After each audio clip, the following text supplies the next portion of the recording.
हमारे देश में हर चीज में मिलावट है, दाल, चावल, हरी सब्जी, फल सब में। बट अब मिलावट उस हद तक पहुंच गई है कि बच्चे भी बदलने लगे हैं, बच्चों में भी मिलावट होने लगी है। एक मामला आया है आईवीएफ का, ये राहुल राठौर जो रहते हैं गुड़गांव में है। आईवीएफ उन माता पिता के लिए वरदान होता है जो नेचुरल तरीके से माता पिता नहीं बन पाते, लेकिन गुरुग्राम के एक परिवार के लिए आईवीएफ मुसीबत बन गया। राहुल राठौर ने आईवीएफ कराया जिससे उनकी जनवरी में 2 बच्चियां पैदा हुई उनकी वाइफ को।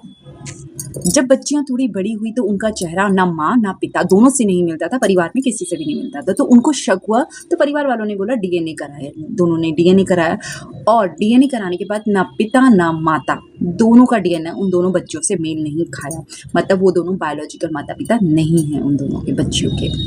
जो बच्चा है बहुत प्यारा बच्चा है, उसके जो नैन नक्श जो मिल रहे थे वो हमसे नहीं मिल रहे थे, जिसकी वजह से आप लगा के चलिए डाउट हुआ। फैमिली ने मुझे बोला कि हमें डीएनए टेस्ट करवाना चाहिए।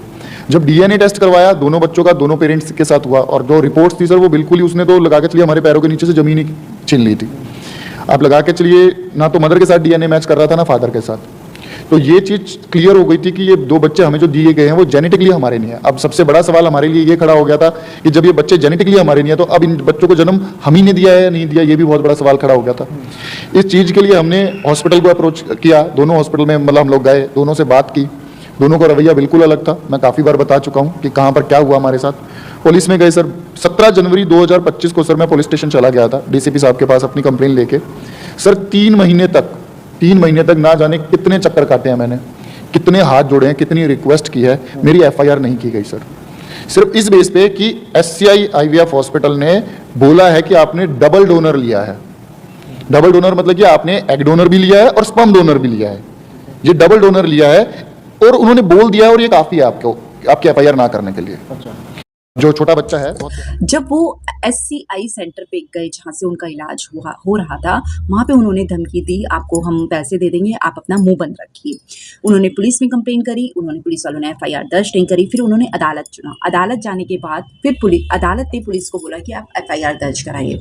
एफआईआर दर्ज होने के बाद ये मामला अब जाँच हो रही है इस मामले में। इस तरह का धोखा वो लोग करते हैं जिन पे हम आंख बंद करके विश्वास करते हैं, जिन्हें हम भगवान का रूप मानते हैं, जिन्हें हम देवता मानते हैं।